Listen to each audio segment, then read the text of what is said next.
Today we're going to talk about the trifecta of prosperity. That's really, if I'm being honest, just the thing that I said to Stacy when she's like, what are you going to talk about? Wellness and relationships and success. But really it comes into these four things and how these things really impact relationships, wellness, and success. Because they're all, like you said, they're all interrelated. They all play together. So this is a truly safe and objective space. This is like Vegas. What happens here stays. I don't offer medical advice. We are going to talk about health and wellness and things that I've learned along the way. I grew up in and around medicine. I worked in medicine for 10 years, but then I also worked in the corporate world on either side of it. Think about it more as food for thought versus medical advice, because you are the one who's responsible for your medical health and wellness. And then finally, this is your time. So I love statistics. Hello, good morning, and welcome. Sorry. 100% of us are going to have to fight for our life, right? Our physical strength and our attitude are all that's going to dictate what happens in that moment. So that's why I do what I do. I absolutely positively love talking about this because, again, I grew up in and around medicine. I loved and lost like every single one of you. And I want to give this information to you so that you can extend the actual length and quality of your life as well. So, a little bit about me. I grew up here in Maryland. How many of y'all are from Baltimore?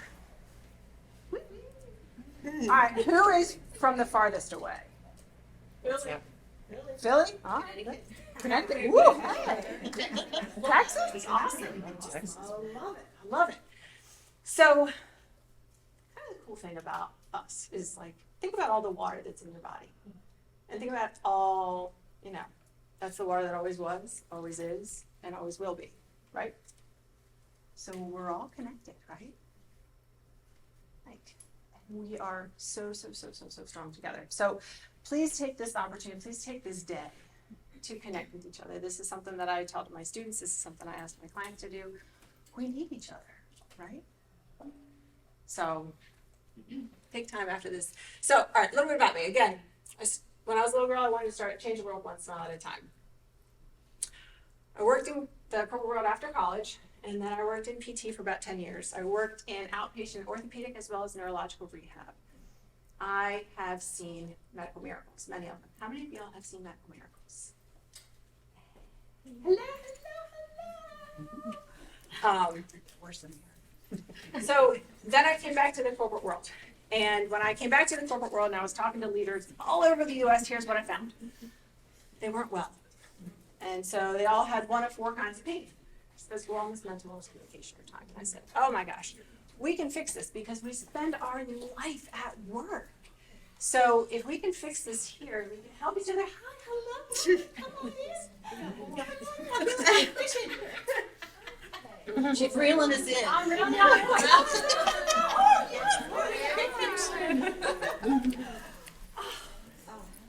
I love this. I love this. So how many of y'all are entrepreneurs? Wow. I love that. I never knew I was going to be a business owner. I really did. I kind of started this business again because I saw this unmistakable pattern and need. Less than 2 years after I started my business, I ended on the floor of the Vatican, the Pontifical Academy of Sciences, talking about my work. I've coached people all over the world on these things. And it's not saying you have to go to the gym and do this thing. It's saying like, hey, like all of these things are related, and together when we fix this, not only do we fix the present, but we all collectively make this world a better place for the future. Because each and every single one of you has a very unique and special gift and voice and message to share with this world. And this is how we're going to do it. So, physical wellness, mental wellness, communication, and time. So, our physical wellness impacts our mental wellness, right? And our mental wellness impacts our physical wellness, right? And these influence how we communicate and connect with each other, right? Hi. Come on in. There's a chair here, there's a chair there. I'm very friendly. Communication and connection are international markers for wellness. When you look at the pandemic and people were not connecting to each other, it led to things like failure to thrive. We need each other. We rely on each other, and especially as women, we count on this community. And these three things, physical wellness, mental wellness, and communication, they influence how we experience time in the present, and then again, the actual length and trajectory of our life. Today is the first day of the rest of your life. Right? So, what is the value of an hour of your life? They're gonna yell. Come on in. I'm sorry. Oh, you're fine. I'm sorry. I should start like a tally board. How many girls, how many of you ladies think about an hour of your life or a minute of your life in terms of dollars, costs? Kind of, sometimes more than others. What would you give for one more minute of with somebody that you truly love? A lot, anything. This is about looking at your wellness from this point forward as your tool to give all of the people around you more of those minutes, more quality minutes for yourself. Like, I genuinely want that for you. And you're like, I don't even know you, lady. I really do. I really do. So truly, if there's any way that I can help you after the session, I'm going to be in this room. Talk to you. Your relationships. How many of y'all have perfect relationships? Personally and professionally, I'm always like, what's the number one thing that keeps you up at night? Or, is a source of stress? People. People are just so hard to deal with sometimes, right? But we're going to talk about some ways that we can maybe enhance some of those relationships, because the reality is a lot of people right now are stuck in primitive mode. They're not rational creatures. They're not even emotional creatures. They are primitive. They are stuck in fight or flight mode. How many of y'all have seen somebody in fight or flight mode lately? Yeah. Our physical wellness influences our central and autonomic nervous system, our nervous system. Now, when that person in primitive mode comes at you, how many of y'all say, like, we can have this conversation later? Not as often as maybe we could, but those relationships, every conversation we have, we're increasing or decreasing the level of endorsement and buy-in in that relationship, right? And so when we can pause, when we are in a place where we pause and just kind of recognize, then it makes it easier to not only build those relationships, but also save time. How are you feeling? You can't put price tag on feeling good. Every room that I've been in the last couple of months, someone has pain. A lot of times physical pain. Have you guys ever had physical pain in the past? Been paralyzed twice. Success. What is success? How many of you have a clear definition of what success is? It changes from day to day, minute to minute, hour to hour. For some people right now, success is getting up and taking a shower, right? Getting my kids out the door. Quality of life. That's really, again, what this is all about. So, physical wellness, we've already established, all right, it affects all these things. So how do you feel? Just kind of sense. As women, we get so busy doing and giving and taking care of people. I worked with a woman last year who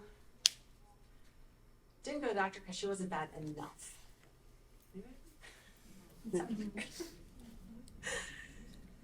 So that's one of the reasons why it's important to take time every single day to assess where you are and how you are feeling physically.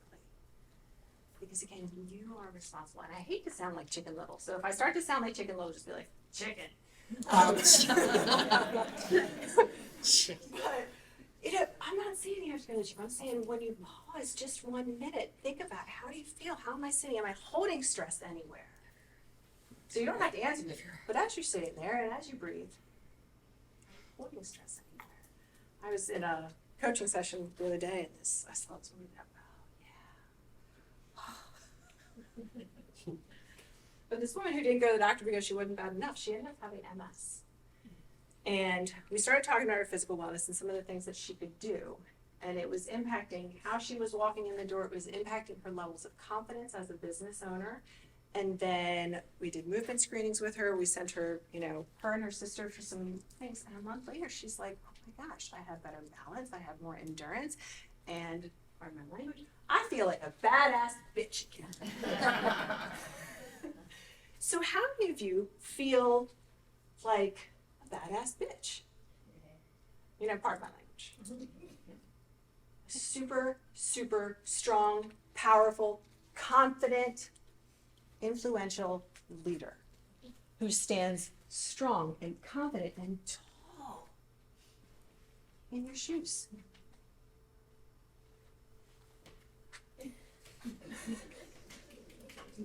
So, take a look around. All right. Everybody sit there. All right. We're going to give you some tools to enhance your health and wellness on the spot. We are all stacked from the ground to the sky like the buildings that we live in and we work in. We all have in our body marathon muscles and sprint muscles. For a lot of us, because we sit so much, this influences how everything else in our body works. So it makes it hard to get a nice deep breath into our lungs. That's going to hello. It's going to influence our risk for developing chronic disease and even earning money, keeping money, all of these things. So I'm going to show you something real quick. Sue, this is going to be hard for you because you're so tall. How many of you guys have standing desks? I do. Beautiful. How many of you have adjustable chairs? Beautiful. So most individuals, can everybody see me all right? Sit, well, I'm rolling away, like this. So when we round our shoulders and we sit like this, it makes it really hard to get a nice deep breath. It also means that we're going to be at increased risk for compressing our GI system. That means that we're going to have more difficulty absorbing chemicals and nutrients from our food. When we sit like this too, we are rounding our shoulders, which puts us at increased risk for shoulder injuries. It also puts us at increased risk for back injuries. So when you sit like this and you try to raise your arms up, this joint sits in there like a golf ball on a tee. When you sit with this, you're at an increased risk for rotator cuff tear and impingement, but it also increases the tension here. Anyone ever get headaches? I literally am like rolling all over this adventure. So just by changing the way that you sit, if you sit in a chair and you can bring yourself to the front of the chair and sit on the bony part of your behind, you can get your feet flat on the floor and bring your shoulder blades back and down. That can help to increase the length in your neck, to reduce degenerative changes in your neck, reduce your risk for nerve impingement in your neck. It can also help you to reduce your risk for rotator cuff tears, help you get nice deep breaths in your lungs. Changing the way that we sit can also help you to reduce your risk for getting sick and staying sick. Hello and welcome! Yeah, there's a chair. There's a chair. There's one there and there's one over here. I'll steal one. Here, take this. There's one over here. Yeah. So just by changing the way you sit, you didn't have to go to the gym. All I ask my clients to do is just take a bright Post-it note and put it on the top corner of your laptop, and once a day, or a few times a day, just kind of think about how you're sitting. Roll the shoulder blades back and down. When we sit like this and we change the C curve in our neck, it also makes us more likely to become mouth breathers.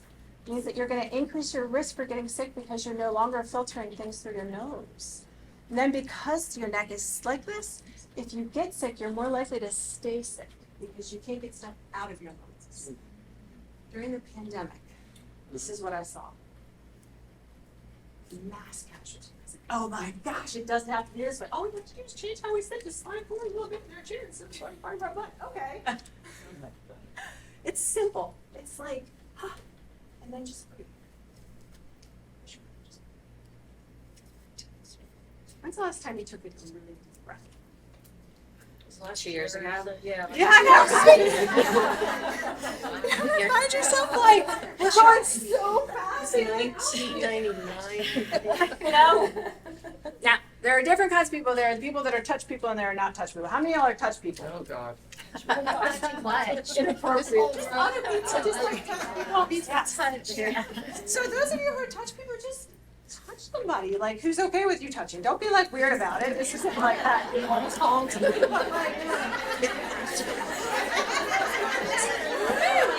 That's such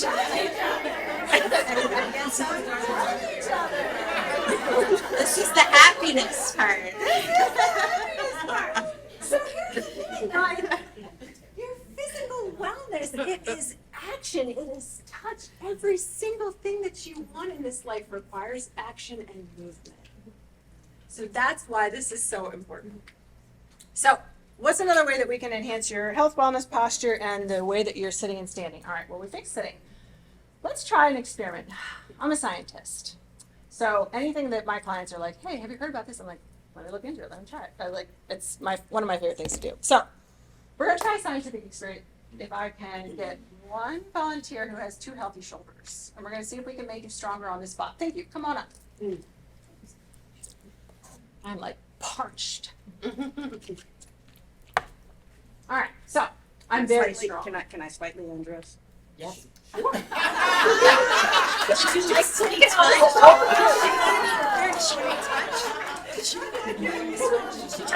Badass bitch.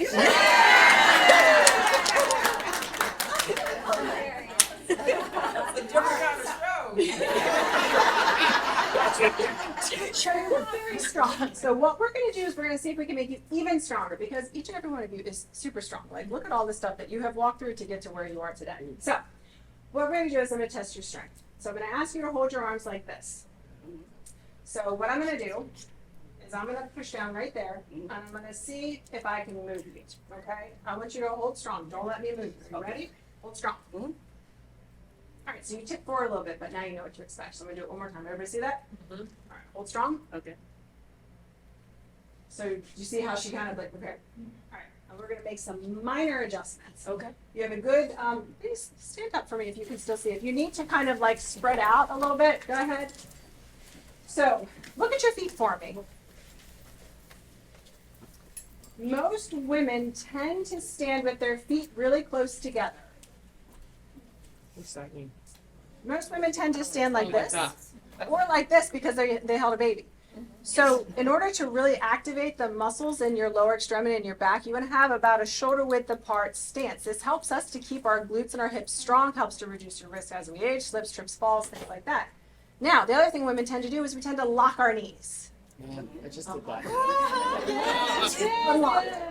So what happens when we lock our knees is we actually tip our pelvis forward. This makes it really hard to engage our abdominal muscles and also flares our rib cage. So again, it's going to impact the amount of oxygen that we can provide to our brain, to our body, to our heart. So just by softening the knees, it allows us to bring our rib cage into a more upright position.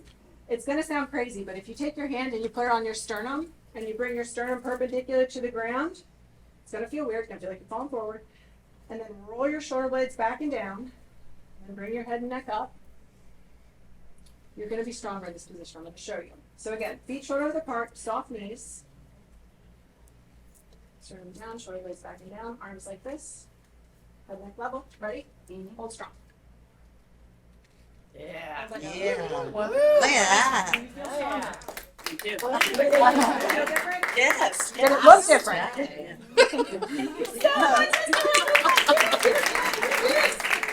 Nice. Namaste. So, thank you so much. I had to start this business so I could share this message with you. Because I was like, oh my gosh, if we can just start to think about this stuff a little bit more, this is going to give you time. This is going to give you strength. This is going to give you the ability to fight for all the things that you want to do and the power to do it, right?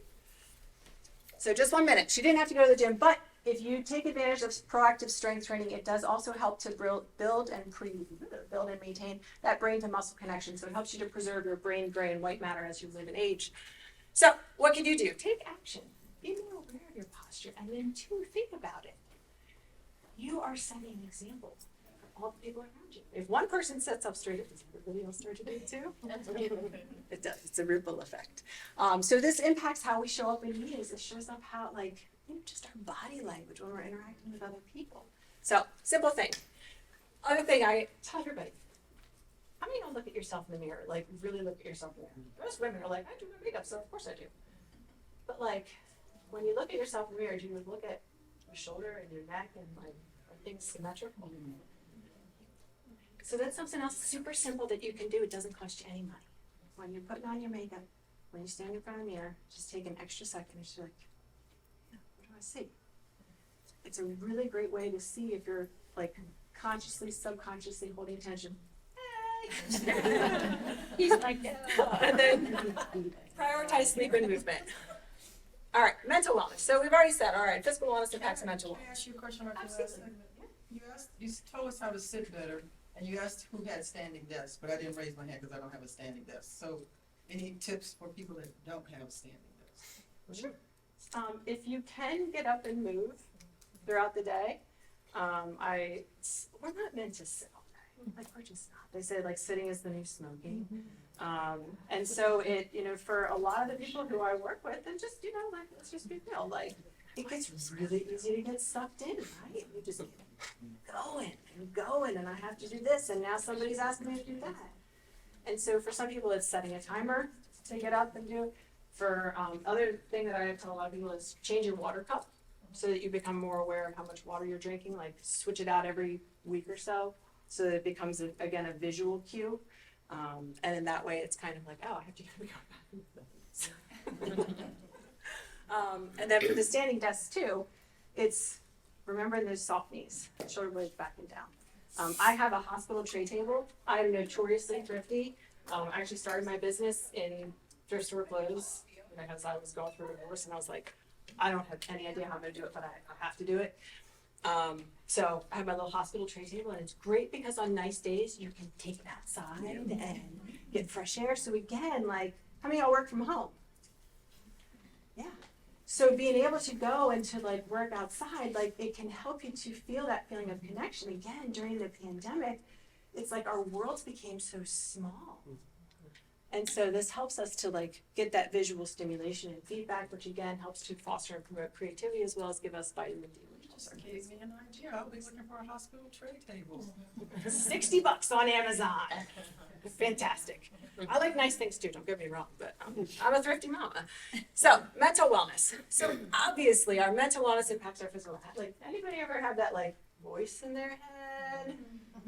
It's like, I have all these things. I had somebody earlier this week who is stuck in the should cycle. You ever get stuck in, I should do that.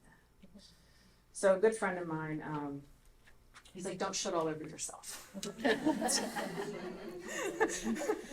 So next time you hear yourself saying should, just like, let me just take 1 minute, and whatever it is that I should be doing, like either I'm doing it or I'm not doing it. And it's okay. But the other thing we have to do is stop putting so much in. How many of you guys put too much in? I was sitting at coffee last week with someone, and she was like, well, I work, and then I have to take care of my team, and then I have to take care of my kid. How many of y'all have kids? Yeah. If not, how many caregivers? I mean, there's spouses that take care, anybody. These things that we have to take care of, it makes it really easy to say, all right, well, I won't take care of myself today because everybody else needs it. We have to fill our own cup first, but it is hard. Like, let's just be real. It's super hard. But just 1 minute here and there can be helpful. So before I dive the rest of the way into that, how do you feel? If your mind is a bathtub, how many of your bathtubs are overflowing? So this woman, she said, I recognize that I'm not making time for myself, so I'm going to add walks into my day. Hi! And she's like, but while I go for my walk, I'm going to listen to a podcast. And I'm like, stop putting so much in. We have to drain that bathtub. We are overflowing. Other reason I talk about mental health and wellness. How many of you guys have been impacted by somebody who is living with mental illness? I mean, this is something that not a lot of people are talking about, but one of the biggest reasons I started my business. I read an article about suicide in the construction industry, and I thought, oh my gosh, it doesn't have to be this way. There are all these leading indicators for, ways that we can help to enhance health and wellness and just create a world where people are more regulated themselves and able to see and to feel. So when you're better connected with your body, you become more intuitive, right? And you all have that gut intuition. I love it. How many of y'all are really good at offering help? I think you know where I'm going with this. How many of y'all are great at asking for help? You? Getting ready. Yes. Sure. Good, I love that. I ask for help all the time. I love that. I love it. Anybody like just practice asking for help for fun? Well, what happens when we ask for help? Get help. Yes, we get help. Less stress. Yes. What else? I feel weak when I ask for help Yeah. Why? because I should be able to do it myself. Why can't I do it myself? And to know that, and I say it all the time, it takes a village. So why can't I build a team around me? And I feel like I need to be strong all the time. This thing about being a strong Black woman, I'm tired of being strong. Oh, Lord. Anybody else have to be strong all the time? Yeah. All right, raise your hand if you're Yeah. Yes. I know. Why do we live in communities? Why have we lived for thousands of years in communities? Can't do it alone. Thanks for that. Yeah. Stronger yet. We try and we forget. Like, it's okay to ask for help. And so that's why when we practice asking for help, we start to then normalize this. And two, it also, does it feel good to help people? So then it becomes a win-win too, because then you're helping people to feel like they have done something too. So, good stuff. All right, here's some factors that are impacting mental wellness. You guys all know that stuff. All right, here's the workplace stuff. So obviously there's a lot of stuff that can go into this. When you're under pressure, does the best stuff come out? Sometimes. Yeah? You are very lucky. Yes, well, that's true. Yeah, you need a certain amount of stress to take action, right? But too little or too much, and what do? Fight, flight, freeze, fawn. Stop. Cool stop. Hard stop. Anyone ever feel like this shaken up soda bottle? And then here comes the Mento? Oh gosh. Again, you know, we said it a few minutes ago, but each and every one of you has this unique and special gift. And if we are this shaken up like soda bottle, or, you know, like driving through the pouring down rain and we can't see things clearly, then we might miss it. So again, what are some of your favorite ways to drain the bathtub? What do you do to take care of yourself? It's exercise. Taking a bath. Yeah, baths. Yeah, they're so relaxed. Drinking heavily. Just kidding.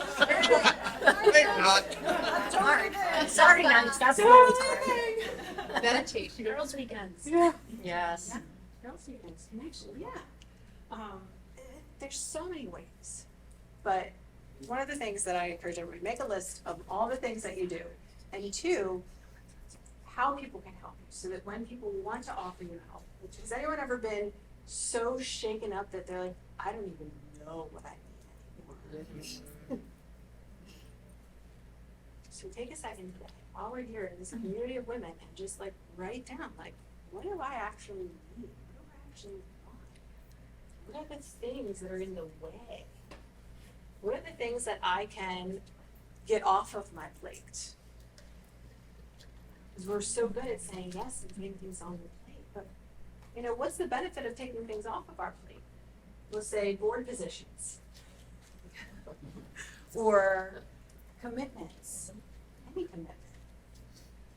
You know, and you give somebody else an option. I've talked to a lot of people about, I say board positions, I joke about that, because I know a lot of people who say yes to a lot of volunteer opportunities and this and all of the networking events, and you know, then at this point, like, we're just going to these things, but it's not even goal oriented anymore. It's just like showing up and like praying that you make a good impression.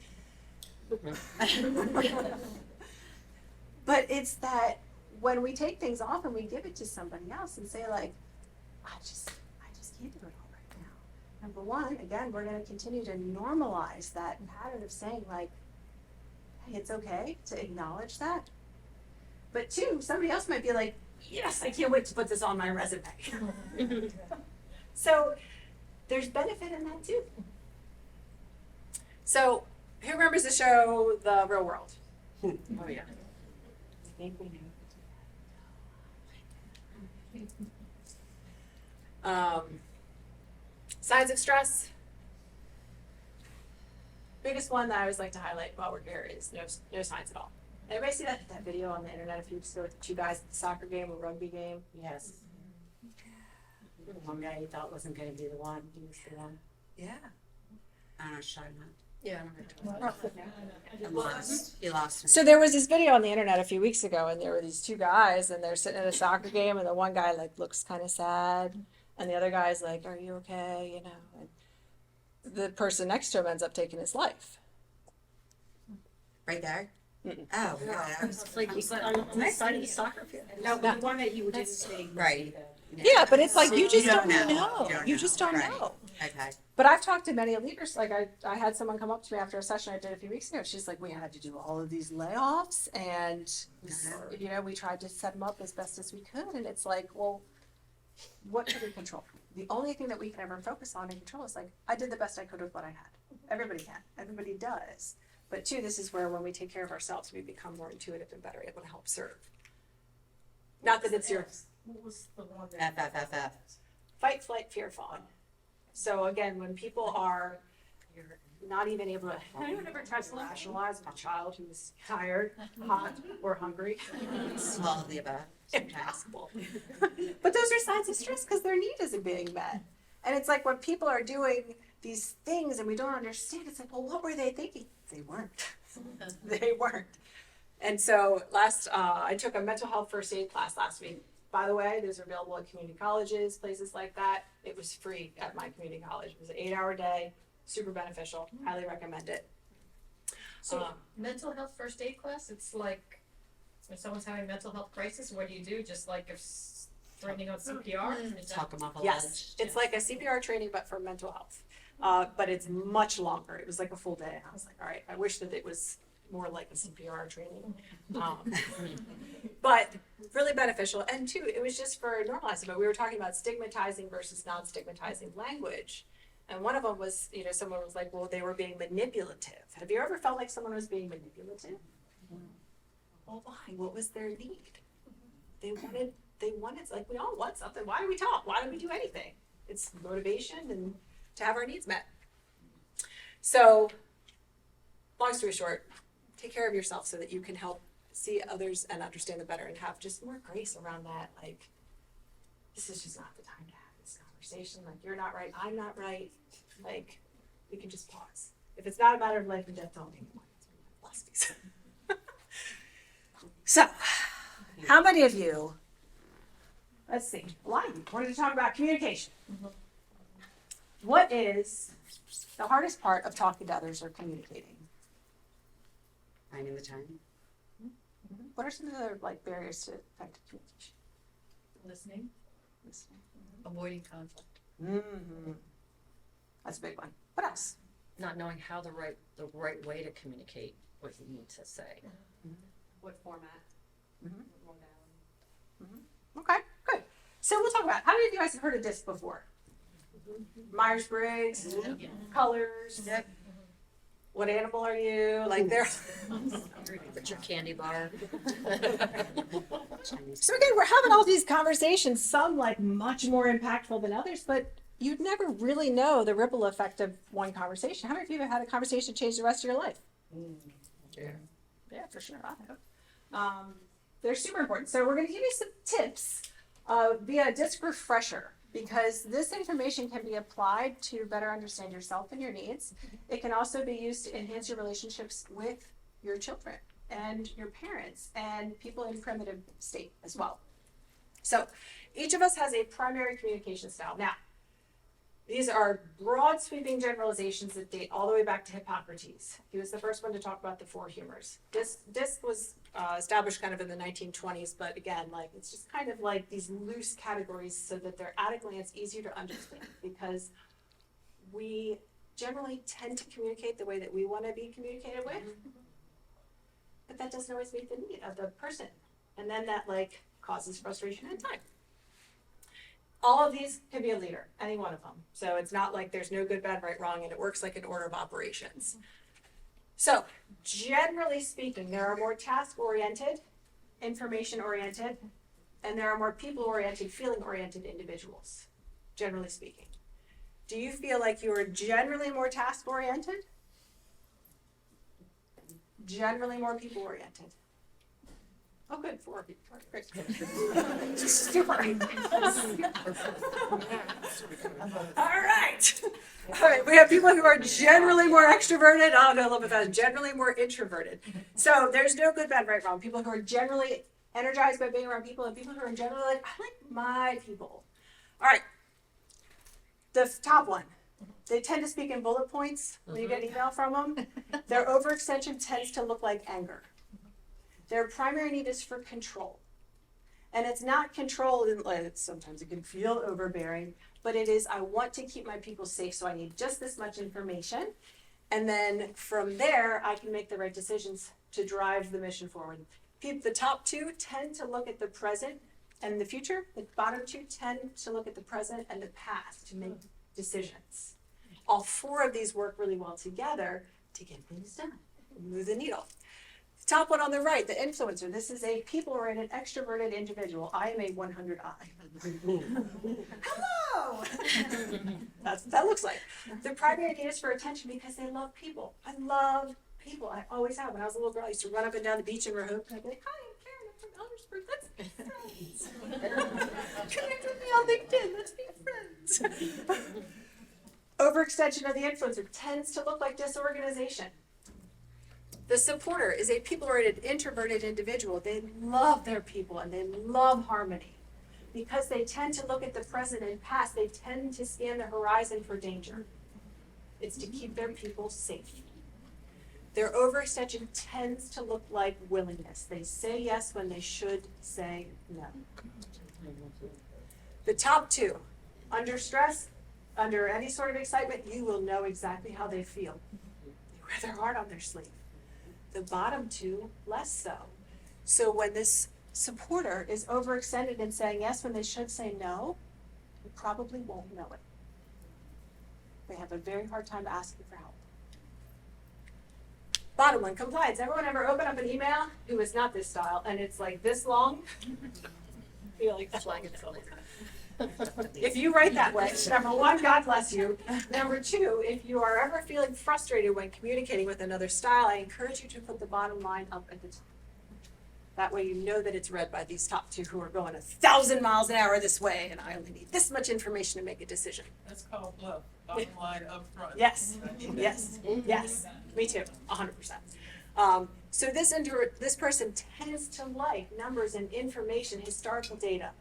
They tend to not like change a lot.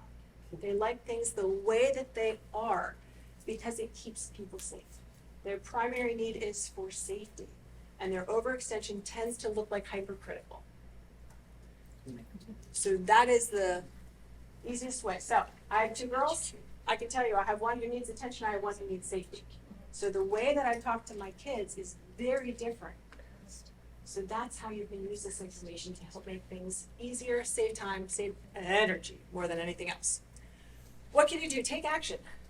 Pause. How many of you go 1,000 miles an hour? Pause. Plan. When you enter every conversation, check yourself. Am I present?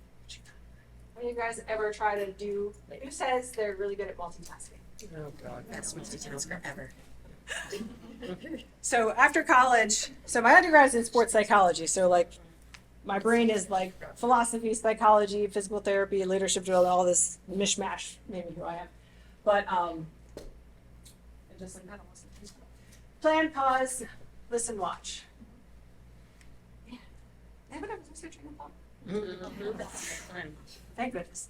I want to get through time, and then I want to take time, hopefully, to have and be all to connect for a few minutes. Time. Does that impact our physical wellness? Sure. How many of you know somebody who has ever had a terminal diagnosis? All we have is now. Time is our most valuable asset. We're supposed to maximize it. So in order to maximize it, we want to maximize our physical health, our mental health, and our communication. This way we save time. But then we have to enhance our relationships as a whole. I am losing my train of thought. I'm sorry. All right, pause everything, time is spinning. Tell me, how many of you have a personal or professional strategic plan? All right. Tell me how many of you have a vision? How far out does your vision go? Oh, yellow brick roads. Maybe not everyone's did it. How many of you think about how every step is taking you closer or further from there? That's good. How many of you feel like this? All the time. 24/7. Yes. So in order to have more time, we have to enhance our physical health and wellness. How do you enhance your physical health and wellness from here is different for each and every one of you. But what you can do for sure is change the way that you sit and stand and become more aware of that. Your physical wellness impacts your mental wellness. It's not a matter of motivation. It's not a matter of shoulding all over yourself. It's a matter of just becoming aware on a much more regular basis of how you are. As women, again, like we tend to just put all of this stuff in. It's becoming more aware of our communication relationships. How many of you know that there's a conversation that you are avoiding having? Always one, some ways. How many of you feel like that disc refresher might help with that? Because that one conversation takes up rent. It's not easy to do. But when we start to have more and more of those conversations, it's like a muscle. It's like any muscle that you train. It's easier to do. The more you do it, the easier it gets. And then two, that's gonna save you time and it's gonna give you time. We have much less time than we think. So growing up, my parents were ER nurses. Every day we talked about life and death, which sounds kind of morbid, but it's actually been great because it means that it allows me to look at every day as like every day, every connection, like it is a gift. It truly is. When I look at my kids, it's like all we have is now. Like I can go outside and get hit by a Mack truck tomorrow. None of us know how much time we have. So when we start to incorporate these things and these thoughts into each and every day, it helps us to truly live and thrive right now, but then also reduce the risk for lost time, reduce the risk for lost connection, and be aware that like every single minute, every single breath, there is hope and there is life and there is opportunity. So I encourage you all to connect with me on LinkedIn. I love people, I love stories, and I tell everybody, like, we are so much stronger together. I also tell everybody I'm not perfect. So like, obviously I am human. And I think that the more human we are, the more we allow that in each other too. So that's our job, is to connect with each other, take care of each other, and help make the world a better place. So with our couple minutes of extra time, not much, I want you to stand up and give yourselves a round of applause for getting here.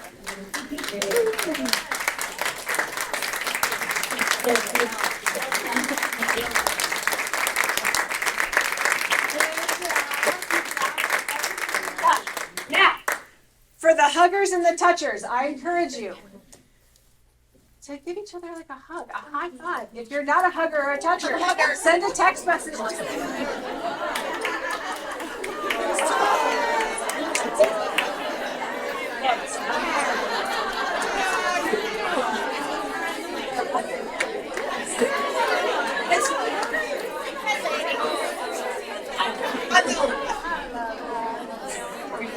Oh, we didn't know.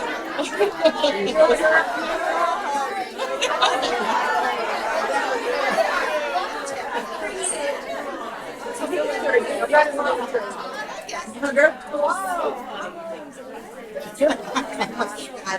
have one question.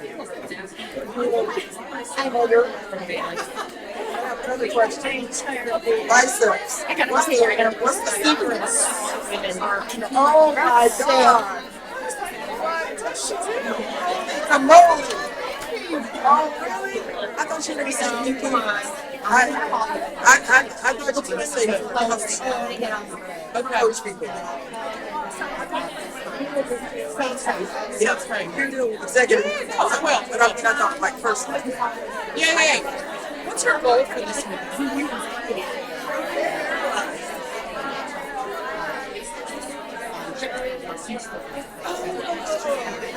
Yeah.